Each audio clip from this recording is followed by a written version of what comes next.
kita ketemu lagi nih buat ngebahas lebih dalam materi yang Anda bagiin. Halo, siap nih. Kali ini ada 2 sumber menarik ya. Satu, pesan singkat dari Mix 212, bunyinya souvenir jitu brand maju. Satunya lagi, materi promosi dari RDPK. Oh, RDPK, yang fokusnya di souvenir sama merchandise custom itu kan? Iya, bener banget. Nah, misi kita sekarang nih, mau coba gali intinya. Gimana sih sebenarnya souvenir yang dibikin khusus itu bisa banget ninggalin kesan mendalam dan bener-bener bikin citra brand lebih maju, apalagi kalau konteksnya acara. Iya ya. Anda pasti pernah kan ya dapat souvenir acara yang rasanya tuh wah personal banget, berkesan gitu. Nah, kekuatan kayak gitu tuh yang mau kita telusuri bareng. Menarik banget sih kedua sumber ini. Sebelum kita ke RDPK, coba kita bedah dikit pesan Mix tadi. Souvenir jitu brand maju. Apa ya maksudnya souvenir jitu itu? Efektif gitu. Iya, mungkin gitu ya. Apa ya yang bikin efektif? Mungkin bukan cuma soal barangnya bagus atau enggak ya. Bisa jadi soal timing ngasihnya pas, atau relevan banget sama tema acaranya, atau mungkin nilai gunanya buat yang nerima jangka panjang gitu. Oh, jadi banyak faktor ya, nggak cuma barangnya. Iya. Terus gimana souvenir, benda kecil ini, bisa secara nyata gitu mendorong brand maju? Ini kayaknya nyentuh ke sisi psikologis deh. Souvenir yang gitu tadi itu jadi kayak pemicu memori. Pemicu memori, maksudnya? Jadi, orang ingat terus sama acara atau brand Anda karena souvenir itu. Asosiasinya jadi positif gitu. Oke, masuk akal. Jadi bukan sekedar barang gratisan, tapi lebih ke alat pemicu memori positif ya. Nah, materi RDPK yang Anda kasih ini kayaknya nawarin salah satu cara buat bikin souvenir jadi jitu. Kayaknya gitu. Mereka kan fokusnya di souvenir dan merchandise custom tuh. Anda tau lah, kayak tumbler, mug, gantungan kunci, payung, tas, dompet, sampai goodie bag, notepad, agenda, kalender juga ada. Lengkap juga ya pilihannya. Iya, terus slogan mereka juga cukup ngena nih. Personal touch, professional look, mereka juga nekanin banget soal kustomisasi. Nah, kustomisasi ini penting nih. Perlu kita perjelas dikit mungkin ya. Iya, gimana tuh?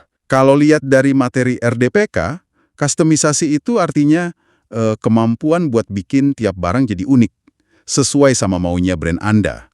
Bisa dari desainnya yang spesifik, pilih warna, sampai kemasannya juga bisa dibikin beda. Oh, jadi benar-benar bisa dibikin sesuai identitas brand gitu ya? Betul.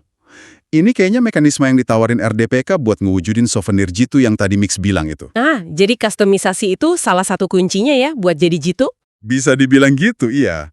Apalagi kalau kita sambungin sama slogan RDPK, Personal Touch, Professional Look. Pesan Mix tadi kan nunjukin hasilnya ya, brand maju. Nah, RDPK lewat slogannya ngejelasin proses atau kualitas yang dibutuhin buat ke sana. Oke, personal touch sama professional look. Gimana tuh hubungannya? Nah, personal touch atau sentuhan personal itu nyentuh sisi emosional si penerima. Bikin souvenirnya nggak kerasa kayak barang promosi biasa aja, tapi lebih personal, lebih ada artinya gitu. Iya bener juga. Di sisi lain, professional look-nya itu ngejaga biar kesan personal tadi tetap nyambung sama citra brand yang bagus, yang kredibel. Jadi nggak kelihatan kayak gimmick murahan gitu. Jadi seimbang ya antara personal tapi tetap profesional. Iya, betul. Materi RDPK juga nyebutin poin lain kan, kayak kualitas bahan, cetakan, finishing, sama harga kompetitif. Itu semua elemen pendukung buat bikin souvenirnya beneran jitu. Nah, soal harga kompetitif ini menarik. Soalnya di materi RDPK juga ada nyinggung pengalaman pribadi jadi panitia acara. Sering banget kan kita pusing cari vendor souvenir yang oke, yang kooperatif, responsif, terus hasilnya juga memuaskan. Oh iya, itu masalah klasik panitia acara sih. Susah emang cari yang pas. Iya kan? Nah, tapi kustomisasi sama personal touch ini kadang kedengerannya kayak butuh usaha ekstra. Mungkin lebih mahal juga. Gimana RDPK nyimbangin ini sama klaim harga kompetitif mereka ya? Ada disebutin nggak? Pertanyaan bagus tuh. Materinya emang nggak detail banget ngejelasin caranya gimana, tapi penekanan di harga kompetitif itu kayaknya nunjukin kalau mereka berusaha bikin kustomisasi ini jadi terjangkau. Oh gitu. Kuncinya mungkin ada di proses konsultasinya. Mungkin mereka bisa kasih pilihan material atau teknik cetak yang disesuaikan sama budget klien, tapi esensi personal touch dan professional look-nya tetap dapat. Jadi bisa diatur gitu ya sesuai budget? Kayaknya sih gitu. Analoginya kayak kita mau kasih kado ulang tahun aja.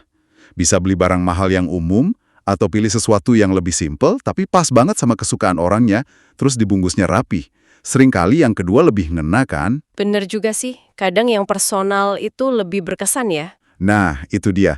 Personalisasi itu nggak selalu berarti mahal, tapi pasti berarti thoughtful, penuh perhatian gitu. Oke, saya paham sekarang. Jadi kalau kita rangkum dari materi Anda nih, intinya souvenir yang benar-benar jitu dan bisa bikin brand maju, itu adalah yang bisa gabungin sentuhan personal, yang nyentuh hati penerima, sama tampilan profesional yang pas sama citra brand. Sip! Tepat banget. Jadi lebih dari sekedar cindera mata biasa ya, tapi jadi alat branding yang strategis.